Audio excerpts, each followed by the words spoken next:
Todos hemos aprendido lo básico sobre cómo protegernos a nosotros mismos y a nuestros seres queridos del coronavirus que causa la COVID-19. Y el distanciamiento social es uno de los pilares fundamentales de la prevención, junto con el correcto higiene de manos, la desinfección de superficies de contacto frecuente y el evitar contacto con personas que están enfermas. Incluso con toda esta preparación, cabe la probabilidad de que en nuestra familia se infecte una persona. De hecho, científicos aseguran que el 60% de la población mundial se infectará con el virus, en su mayoría de casos leves y moderados. Y entonces, ya que estamos en la fase 3 de la pandemia, es bueno ir pensando en un plan estratégico familiar. Algo así como preparar una zona de aislamiento en el hogar.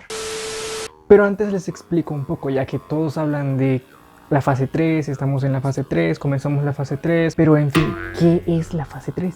Y la verdad no es tan sencillo explicarlo, pero igual de todas formas voy a intentarlo. Una pandemia se divide en fases, o etapas, o periodos de tiempo que se van desarrollando conforme la pandemia toma lugar, en una región. Varias entidades e instituciones se toman el trabajo y la tarea y el deber de clasificar esas etapas. La OMS, la CDC, y para nuestra región se divide en 6 fases. La primera fase es la fase de la importación del virus, cuando se detectó el primer caso, que obviamente fue importado. La segunda fase es la transmisión comunitaria, y en esta, como el nombre lo dice, se reportan los primeros casos que se adquirieron localmente, que ya no fueron importados. Y esta tercera etapa es la etapa de diseminación o propagación endémica. Por ende, en esta etapa es cuando se diagnostican más casos confirmados y también cuando aparecen la mayor cantidad de fallecidos. En este punto es en el que se llega a la cima de la curva endémica. Y luego viene la cuarta fase, una fase de desaceleración que se llama salida de la epidemia, y si no se toman las medidas adecuadas como región, podría producirse un segundo brote. En la cuarta etapa es donde se comienzan a restablecer de forma paulatina las actividades sociales y económicas del país. Luego viene la quinta fase. En la quinta fase se contempla el final de la pandemia, es decir, cuando los casos vuelven a un estado basal en donde se confirman 1, 2, 3 por día, pero el periodo de tiempo entre la cuarta y la quinta fase es el que va a marcar a nuestro territorio según las medidas que se hayan tomado para poder dar resolución a esta pandemia. Así como puede tomarse 1, 2, 3 semanas, puede llevarse un poco más. Y por último, la sexta y última fase comprende el restablecimiento o recuperación de las actividades económicas a su nivel normal. Es decir, a este punto se le da un estímulo para que se normalice lo que antes, en la etapa 4, debería haberse restablecido de forma paulatina, no a la carrera. Y retomando que estamos en la tercera fase de la pandemia y que quizás no hemos llegado al punto más alto de la endemia, sí cabe mencionar que los casos asintomáticos confirmados leves y moderados, y que son sospechosos pero presentan síntomas leves y moderados, estos casos se remitirán a un cuidado domiciliar para evitar un colapso de los sistemas nacionales de salud que prestan la atención a esta enfermedad. Aunque la verdad todo el sistema nacional siempre ha estado colapsado. Y entonces les comparto algunas cosas que deben llevar a considerar cuando les toque crear una zona de aislamiento en su propio hogar. Y comenzamos con lo más obvio. Hay que aislar a la persona, por tanto hay que designar una habitación separada de los demás, y que de preferencia tenga puertas y ventanas que se puedan cerrar y abrir. Si no existe esta opción, podría utilizarse un lugar aireado con el objetivo de que esta persona esté alejada más de 2 metros de las personas que también viven en el hogar. Segundo, los que no están enfermos deberían utilizar un baño diferente al que usa nuestro familiar enfermo. Y si esto no fuera posible, pues el enfermo, después de utilizar el baño, debería limpiarlo cada vez que lo usa. Los demás deberían esperar 30 minutos antes de volver a utilizarlo. Hay un dato muy importante acá. Deben asegurarse que todos en la casa cierren la tapa del baño antes de dejar ir el agua.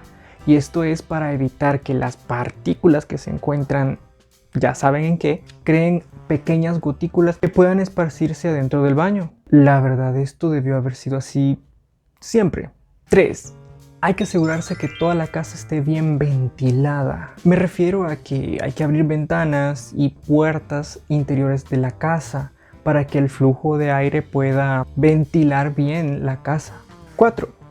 De preferencia, el paciente enfermo debería utilizar una mascarilla quirúrgica casi en todo momento, a excepción de cuando duerme y cuando come. Si no tienen una mascarilla quirúrgica para su familiar enfermo, pueden utilizar una de tela. También sirve, no tanto como la quirúrgica, pero también sirve.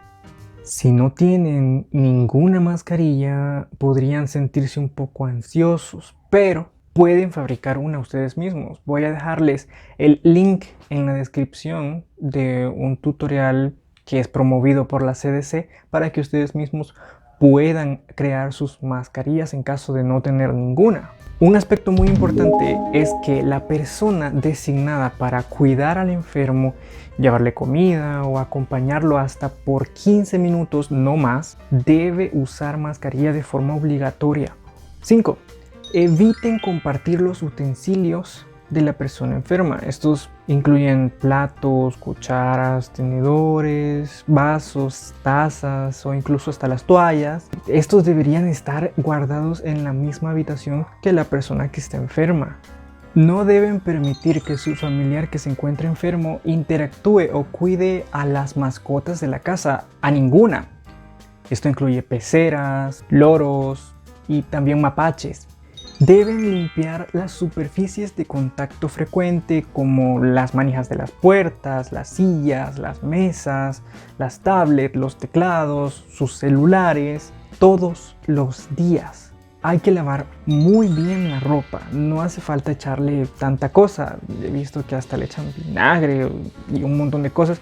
No es necesario, ya saben que el jabón mata el virus, entonces lo único que tienen que hacer es lavarla bien con agua y su jabón, detergente. Lo recomendable sería separar la ropa de la persona enferma. De preferencia, el que lave la ropa de la persona enferma debería utilizar mascarilla y guantes. Aún mejor si son guantes descartables, para después de lavar la ropa, descartarlos. Por último, tu bolsita. Esa bolsita tiene que ser tu mejor amiga si sos la persona que está cuidando a un familiar enfermo. Esa bolsita tiene que estar adentro de la habitación de esta persona y cada vez que descartes guantes, mascarillas, pañuelos, estos objetos utilizados tienen que meterse en esta bolsita, amarrarla bien y luego ser desechada con la demás basura. Cuidar a una persona enferma, sea sospechosa o confirmada de COVID-19 en casa, es algo complicado, es una enorme responsabilidad, porque al mismo tiempo que estamos cuidando a la persona enferma, debemos estar cuidándonos a nosotros mismos. Y así llego a la reflexión del día. Yo sinceramente, y poniendo los pies sobre la tierra, considero que muchos podríamos seguir estas recomendaciones para aislar a nuestros pacientes en casa. Pero estamos en El Salvador. Hay personas que viven en condiciones de hacinamiento bastante feas. Por ejemplo, he visto hasta casitas de 2 dormitorios en las cuales viven 10, 12 personas. Es triste porque estamos desde el 27 de mayo, la semana pasada, en la fase 3 de la pandemia. Se comienza a indicar en los hospitales el tratamiento domiciliar de la enfermedad en los casos leves y moderados, pero ¿qué van a hacer estas personas? ¿Cómo van a aislar a una persona de otros 11 familiares en 2 dormitorios? No hay lineamientos para la pobreza. No hay soluciones tampoco para la realidad de muchas familias en este país. Pero nos siguen diciendo, veámonos en Francia, vean lo que pasó en España. No somos Estados Unidos, no somos Italia, no somos Francia, no somos España, no somos México y tampoco somos Costa Rica. Somos El Salvador. Y aquí las soluciones siguen planeadas para un primer mundo. No somos ese mundo. Y en mi opinión muy personal, lo único que podemos hacer es seguir esperando que alguna vez todos estos lineamientos se adecúen para la realidad que vivimos en el país. No solo para un cierto grupo que pueda cumplir con los requisitos de un pseudo primer mundo, sino para todos.